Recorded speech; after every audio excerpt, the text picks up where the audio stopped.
guys, welcome back to Strong Successful Male. So for today, I'm going to do a very entertaining and interesting article titled, Former OnlyFans Recruiter Recalls Horrors That Made Her Quit the Website and Seeks Jesus. And guys, this article is from a website or blog called The Christian Post. And this is all about a gal who at one point co-founded with somebody else an agency that would go on social media and find pretty girls and recruit them to go on OnlyFans and do what they do on OnlyFans. And work with those gals to help those gals make more money, market themselves, the whole 9 yards. And claims, and you're going to see, had no idea what OnlyFans was all about, the extent of the whole thing. And I don't know about you guys, but if any of you guys that are businessmen out there, you know darn well, if you're going to take your money and start a business, you're going to invest your money, put your money at risk, your credit, your reputation, and start a business, you're going to darn well know who you're getting in business with and what they do. So I'm not quite buying this whole thing. But anyhow, you're going to see how she goes this whole thing and finds out that the horrors of OnlyFans, which I can't deny that it is garbage, but found Jesus. And because Jesus helped her see the light, she's now done with OnlyFans. And now she started a new agency to help girls, I guess women, to expose what it's all about and help gals see the light. And I believe it's probably in some capacity making money from that too. Yeah, a definite serial entrepreneur here. So I'm going to go over here and you can find out more details about that. So aside from learning something, you're also going to get a laugh because I'm not quite buying all this. It says here, Victoria Sinness used to recruit gals to sell themselves on OnlyFans, but the strange fetish request and porn content led her to question her career, an inner conviction that ultimately led her to Christ. The Melbourne, Australia-based Sinness, however the fuck they pronounce her name, I'll just say Sinness, told the Christian Post in an interview that she didn't fully understand what the platform was truly like until she started working for an OnlyFans agency. I'm not buying that for a second. Come on, you know what OnlyFans is. There's an unlimited amount of articles for that about that place. And even if it was before 2020 when it really took off, come on here. She had a background in marketing and helping people build businesses. So when a close friend approached her in August of 2022 about starting an OnlyFans agency, it seemed like the ideal opportunity to utilize her skills. Okay, 2022. By 2022, most people most certainly knew what the heck OnlyFans was and what it was about. So come on here. If this was 2019 before it really took off in 2020, maybe, possibly, but even then. But in 2022, no way.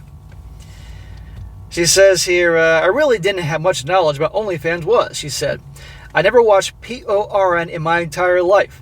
And even now, for a lot of people, there's still an enigma around OnlyFans. No. I know women generally rather read porn type of stuff, spicy material, than watch it.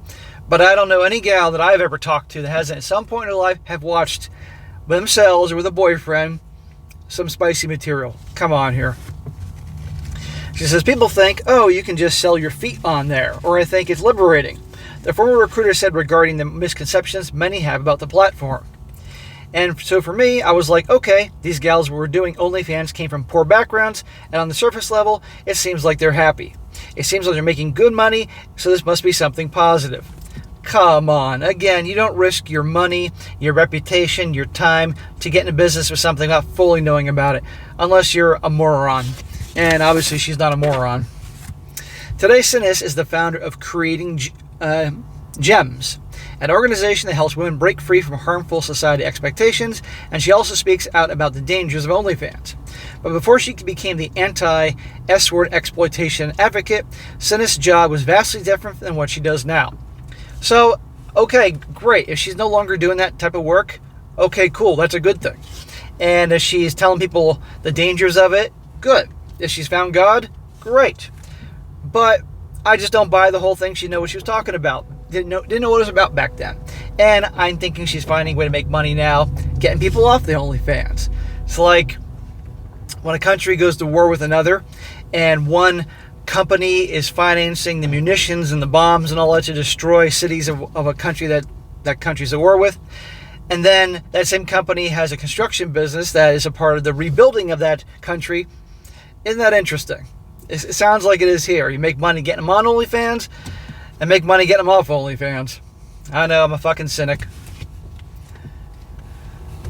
The agency would, says here,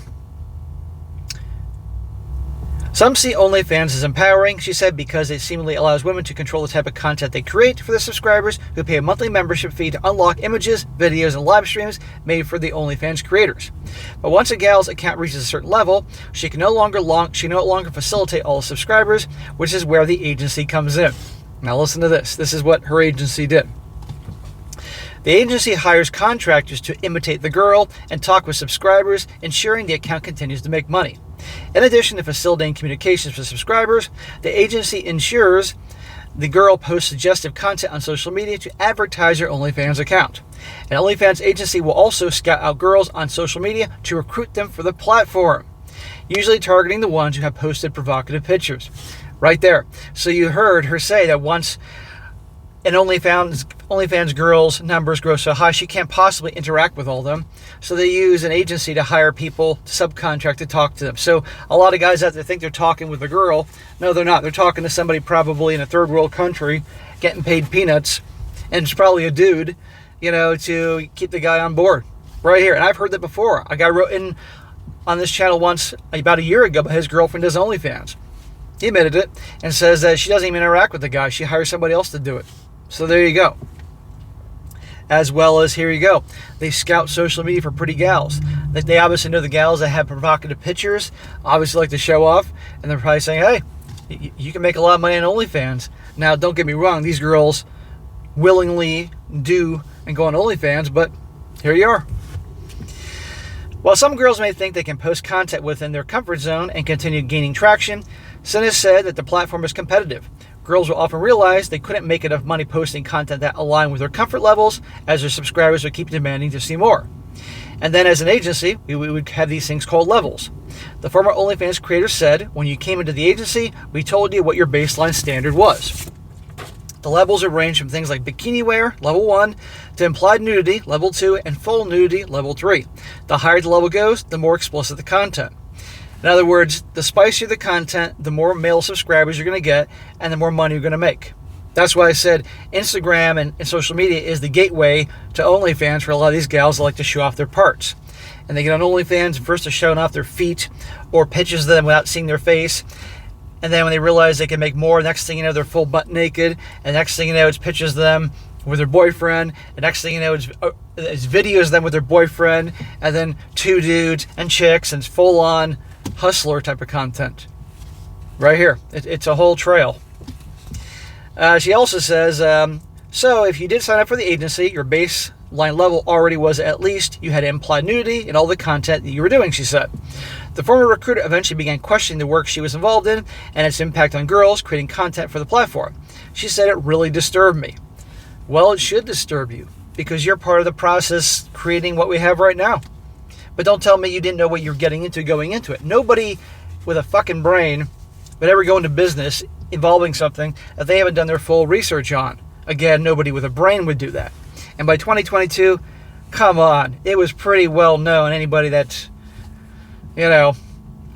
is online and all, what OnlyFans was. I was doing articles about it back then, 2022. One OnlyFans feature that particularly disturbed Sinness was something known as custom requests. Through this feature, subscribers could make the gals do almost anything to arouse them. Sinness began to feel disgusted and horrified by some of the subscribers' demands, with sometimes including requests for girls to write things like SLUT on their stomachs. Some girls would be asked to write the subscriber's name on a certain part of their bodies and post pictures of themselves tied up. That's what I heard, that the real money comes in from the specific requests. Another request involved balloons made it apparent to Sinness that subscribers could make a woman appear to all sorts of fetishes. A male OnlyFans customer once paid a gal to wear a specific type of sandal, blow balloons up to a certain size, and then stomp on them. Okay. So, okay, fine. She's wearing shoes he wanted, blowing up balloons and stomping in them. And she got $500 or something like that from him. Hey, at the end of the day, I mean, don't get me wrong. This market wouldn't exist if you have morons, the men that are morons, paying for this shit. She says, some people may go, oh, that's just a joke. But no, Sinness said someone paid good money, and they got aroused by girls stomping on balloons. And it was so specific that it really disturbed me. One subscriber wanted to see a woman dangle from a ledge while another woman stepped on her fingers. Sinness couldn't help but wonder how long a man can become aroused by a woman dangling from a ledge would be satisfied with just watching something pretend. She says soon enough the video is not going to be enough, and they're actually going to want to want to see someone in danger or hurt them because they now need to act out this fantasy because we're feeding into these sick and twisted requests. I'm not denying they're not weird or twisted or sick, but at the end of the day, these girls are willing to do it, and this woman here's agency was facilitating that, and this platform facilitates that. She says, when you pull on the thread a bit and think about the psychology behind it, you're like, oh wow, that's really twisted. As Sinness began to struggle with her job, she asked others who worked in the agency about what was happening on OnlyFans. Some agency workers tried to assure Sinness that's the platform provided by people with a safe place to do PORN, similar or how heroin user needs a safe place to do drugs. Others, however, seemed to bury their heads in the sand, according to Sinness. Yeah, they buried their heads in the sand because they were making a fortune in doing what they did. You know, the old joke about people sell their soul to pay the mortgage. The struggle of working for an OnlyFans agency grew, and it reached a point where she couldn't even bring herself to open her laptop most days. I mean, if this is the truth, okay, then that's great. She's being disgusted by this and moving on. Okay, I'm glad, I'm celebrate that. But again, I don't buy that she didn't know what she was getting into. And yeah, it's twisted and fucked up. She offset the bad by doing something good, such as helping refugees. Sinness also previously worked in the cannabis industry and thought of starting her own company instead of continuing to work for an OnlyFans agency. Oh, okay. So I'm going to get into, yes, you got some states that cannabis is legal in small quantities. You got states that it's okay for medical purposes. But at the end of the day, a lot of people, including me, don't like the smell of that shit. You know, and don't want to have to walk in parks and public places and smell that shit. That's just me. You want to smoke it in your own house, and as long as nobody's in danger of smelling that stuff and everything, that's your business. But if you're bothering your neighbor with that, or if I have to smell it in public when I'm walking into a fucking park, I got a problem with that. But you can see she's a serial entrepreneur here, going from one thing to another. So I was like, amazing. I'll go away and help. Oh, I read that part. Oh no. So I was like, oh, amazing. I'll go away and help refugees, and then I won't have to work for OnlyFans anymore. I remember the church I went to as a little kid and had this refugee program. And I was like, oh, cool. I'm going to sign up for that, and all the things that will fall into place. Jesus isn't fooled, honey. Why don't you take all that money, all that profit you made from all this, and why don't you use it to help some people get off this stuff instead of... I'm not hearing that part yet. She says, I knew that God was real. As a child, Sinness attended a church called City Life, but the household she grew up in wasn't religious. And she remembered her family would usually duck out of the services early. When she was about 10 or 11, she recalled that her family stopped attending church. While her family wasn't religious and she did not attend youth groups or Christian camps, she never forgot a story of a children's pastor told one Sunday. When Sinness was around 4 years old, a pastor told the kids a story about I gotta watch what I say here, a bad guy threatening to off a woman unless she denounced Christ. The woman refused, and miraculously the gun did not go off. The former recruiter didn't know if the story was true, but she never forgot it. The odds are it wasn't true. She says, I've always just had this thing in my heart, Sinness said. I never denounced God. There was always that underlying sense. I knew that God was real. I knew that God existed. When she reached out to her childhood church to look into helping refugees, she was invited to attend a service. Sinness attended church, and the women speaking before the congregation that day happened to be Melinda Tankard Rice, a movement director for the anti-S-word exploitation group Collective Shout. Sinness became emotional as Rice spoke about the dangers of today's over-sexualized culture and how Christians are meant to be the salt and light while on earth. The movement director highlighted the dangers of websites like OnlyFans, which resonate with Sinness. After the speech, Sinness introduced herself to Rice, saying, Hi, my name is Victoria. I work for OnlyFans, and I hate myself. Rice listened to the young woman's story, responding kindly when Sinness asked if it was true that OnlyFans provided a safe space to people to do PORN. A safe space? Lady, you know what's going on here. Cut the crap. She educated me on the reality of what it was, Sinness said. And that was on Sunday. By that Friday, I quit the agency. Well, good for you. But again, how can this lady educate you about OnlyFans when you worked for an agency that did business with OnlyFans that you said you were a co-founder of, because she said that in the beginning. You're going to know more than this lady. Come on here. She says, everything I do is for Jesus. After quitting her job at the agency in July 2023, Sinness began working at a cafe. The job included cleaning toilets, but Sinness found the work humbling.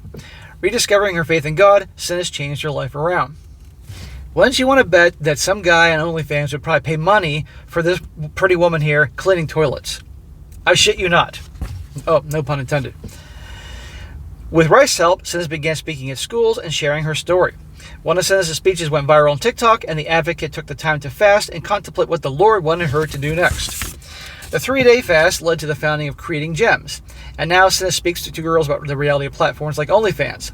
The organization helps educate young gals to understand the intrinsic value, to understand that they are made for so much more than to be hot or to aspire to be an OnlyFans girl. And that is the end of the article. Now I'm going to read a couple comments here, because the comment section, this is the Christian website or blog. You got a lot of people about giving praise the Lord comments and stuff like that, but you have other people like me that are not quite buying the entirety of the story. But the bottom line is this: OnlyFans is trash. And you're a fool to sign up for it and pay for some girl, guys. I'm sure somebody here listening to me has done it. And you're only creating more little monsters out there, and all it takes is posting one picture and it follows you forever. And that's great that she quit, and that's great that she is spreading awareness and everything. Awesome. I'm happy, and hopefully she helps some people out. But again, I just didn't buy it. She didn't know what she was getting into. And obviously made money from this thing. And was she donating a lot of the profits she made? Because it did say she founded an agency, so obviously she's a co-founder there. So I don't know how it works with her selling her stake in that or something like that. But I got to wonder now, is she making money? She made money getting people on OnlyFans, and is she now making money getting people off OnlyFans? Because she has a blog. You know, I checked out her blog, and it said it was under construction. Maybe because the timing of this article and the blog construction is interesting. But if she has a blog, obviously they got to have articles, they got to have advertisements on there to pay for it. Maybe the advertisements just pay enough to keep it afloat, or she's making some money because she's got to pay her bills. But it'd be interesting if made a bundle of money working for OnlyFans, getting girls on OnlyFans, and now making a bundle getting people off OnlyFans and book deals and stuff like that. So I can't help but point this stuff out. I mean, I got to do my investigating here, but still. So in spite of the jokes, good for her getting off, and I hope she helps some gals get off OnlyFans, or not get on OnlyFans, and we can make the place a little bit better place. But anyhow, a couple comments here I got to read. One guy says here, I'm sorry, but this story is not totally believable. She didn't know what OnlyFans is like. I've literally never seen it, and I know enough to stay clear. She didn't even browse the site before taking the job and recruiting people to it, ? That's what I thought. Another guy says here, I completely agree with your sentiment. If you're interested in a job, you do your own research. It's not surprising that now she's promoting her own company and doing it through these types of stories to generate income. This is the influencer grift plan, plain and simple. Exactly. So I'm a cynic. I'm a businessman. I'm an entrepreneur. I'm all for capitalism, but when it's sleazy capitalism where you're getting people on something, you make money, and you make money getting off it, you get my point. But anyhow, I wish her the best, and who knows, maybe she's gone into the cannabis industry, which personally I think is shit, but that's just me. I'm allowed to think that. So there you go, guys. Now you know a little bit more about OnlyFans, how, yeah, an influencer, I'm using that in air quotes, gets so popular, she can't talk to people, they hire somebody else to talk to these suckers. And you see how they make their money. And yeah, they get, just like anything else, like scouts are out there recruiting people, etc., etc. It's despicable, but the world ain't pretty. All right, guys, that's it for today. Be sure to comment down below. Let me know what you think about this. Guys, let me know what you think. Do you think it's kind of crazy that she didn't quite know what she was getting into in this whole thing? Are you buying that whole thing? And also, of course, finding Jesus to get out of the whole thing? I'd like to hear your opinion about that. And be sure to like the video, share it with your friends, and subscribe. I'll catch you next time.